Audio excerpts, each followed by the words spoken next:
Pakistan aesthetic hair transplant centre, hydra white treatment, جلد کی دلکشی اور نکھار کا ابتدائی علاج، نامور aesthetic consultant doctor Hanif Saeed کی زیر نگرانی، Pakistan aesthetic hair transplant centre, جہاں خوبصورتی بولتی ہے۔ فون 0341 000 6060 0345 210 5338۔ السلام علیکم ورحمۃ اللہ وبرکاتہ۔ میں ہوں سراج الدین امجدی۔ آج کی خصوصی رپورٹ محکمہ صحت سندھ میں خصوصی ترقی کا مبینہ اسکینڈل اور صوبے میں پولیو کے نئے 7 کیسز و دیگر اہم خبروں پر مشتمل ہے۔ ناظرین کرام، محکمہ صحت سندھ میں گریڈ 16 کے منسٹریل گروپ اور اکاؤنٹس کے 16 گریڈ کے سول سرونٹس کی ڈی پی سی 1996 کے بعد اب ہونے جا رہی ہے۔ 28 سالہ ترقی کی تاخیر اور محکمہ صحت کے ملازمین کے ساتھ یہ کھلی ناانصافی اور حق تلفی کا ذمہ دار کون ہے؟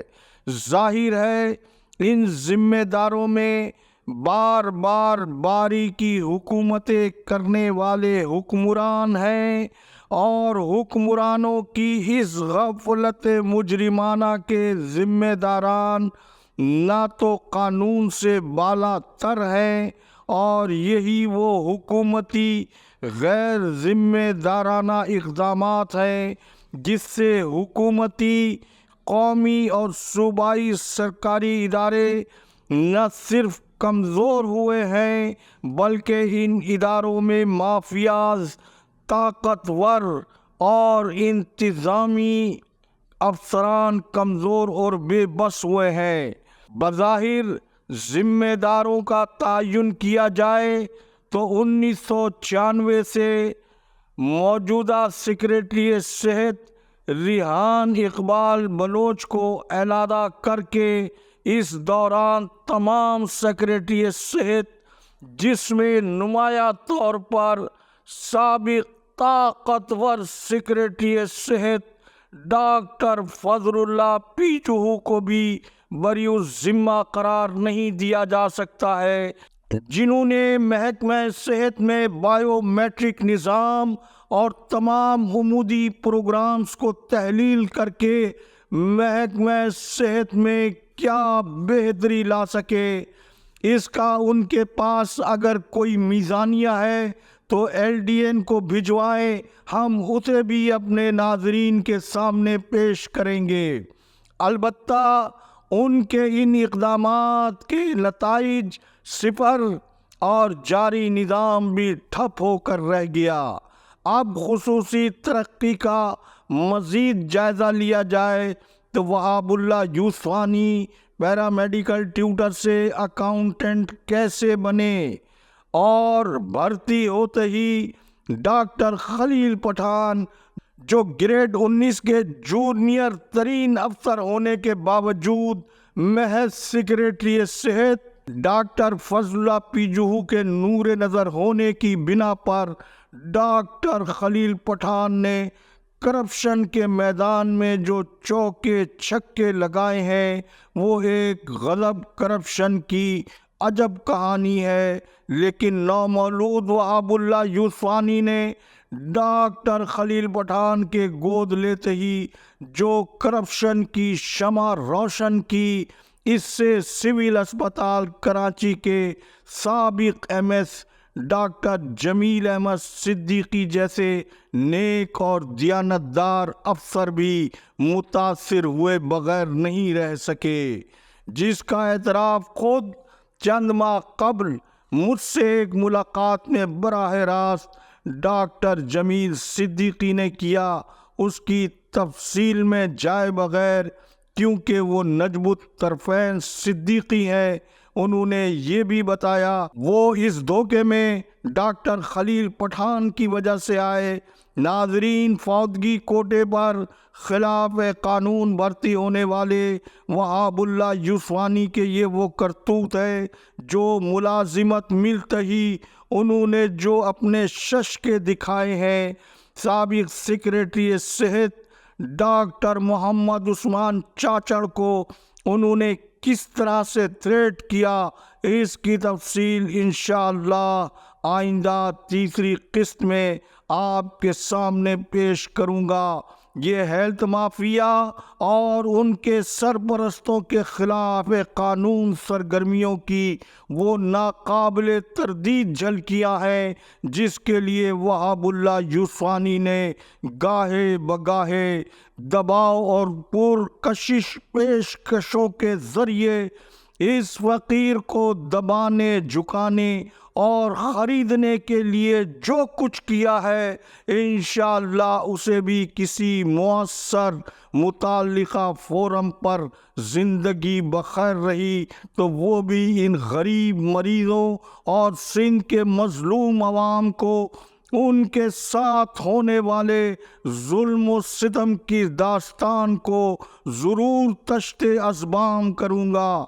اب آئیے شیر محمد چانیوں کی جانب، جب یہ سابق D H O سانگڑ doctor Ghulam حسین انڑ کو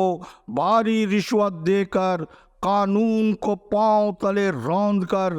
11 گریڈ میں بھرتی ہوئے تو دفتر آنے کے لیے ان کے پاس سائیکل بھی نہیں تھی۔ یہ میں آپ کو دوسری قسط میں واضح طور پر بتا چکا ہوں کہ شیر محمد چانیوں نے ڈسٹرکٹ اکاؤنٹ آفیسر کی مبینہ ملی بھگت سے گریڈ 11 سے گریڈ 14 میں 2020 میں ترقی کے ضابطوں کو ہوا میں اڑا کر زر کے زور پر تنخواہ کی جعلی پرچی پر یہ گریڈ 14 میں پہنچے ہیں۔ اگر حکومت Sindh judicial commission Sindh high court کے حاضر سروس جسٹس کی سربراہی میں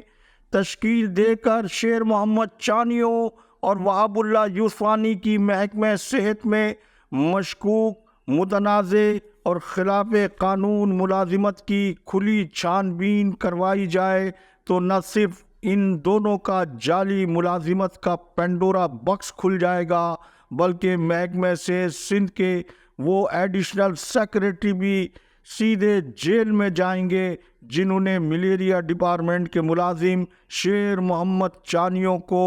کس قانون کے تحت 7 جنوری 2016 کو سول اسپتال میرپور خاص کے محکمہ صحت کے مستقل درجے میں ان کی ملازمت کو ضم کر دیا، جبکہ ملیریا ڈپارٹمنٹ میں 1984 سے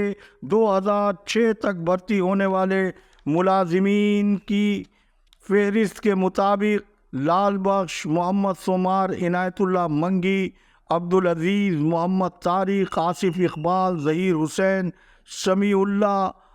سید عامر حسین، شفیع محمد ایک پرانی سینیارٹی لسٹ کے مطابق 11 گریڈ میں کام کر رہے تھے تو مذکورہ سینیارٹی لسٹ کے ملازمین کو ترقی دیے بغیر شیر محمد چانیوں ترقی کے مدارج کیسے طے کرتے رہے ہیں، اس کی ایک جھلک آپ ہماری اس اسکرین پر مذکورہ تصویر میں ملاحظہ فرمائیں۔ تصویر میں دیکھا جا سکتا ہے کہ محکمہ صحت سندھ میں قرون اولیٰ کی یاد کو تازہ کر دیا گیا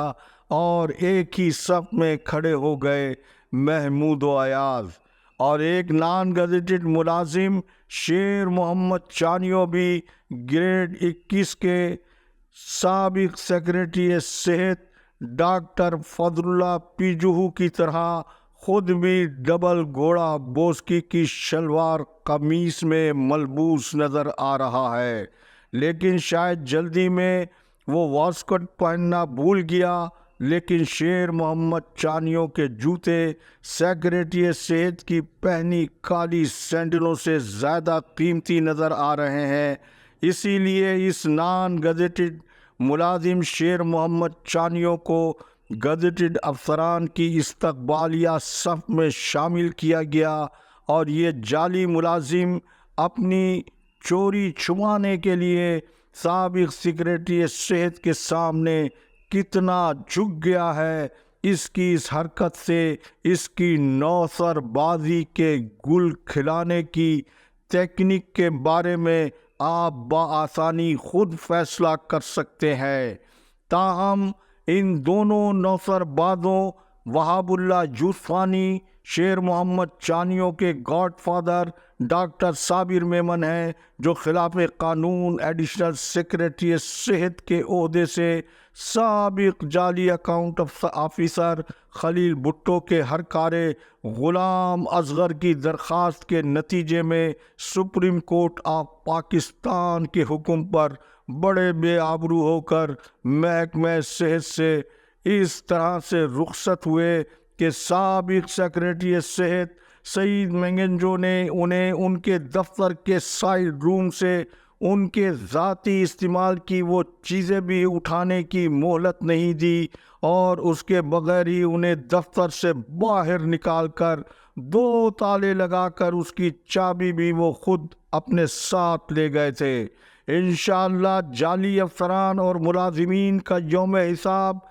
اللہ کریم کے فضل و کرم سے دور نہیں۔ باقی تفصیل کل کی خصوصی رپورٹ میں ملاحظہ فرمائیں۔ اللہ حافظ۔ پاکستان زندہ باد۔ عوام و افواج پاکستان پائندہ باد۔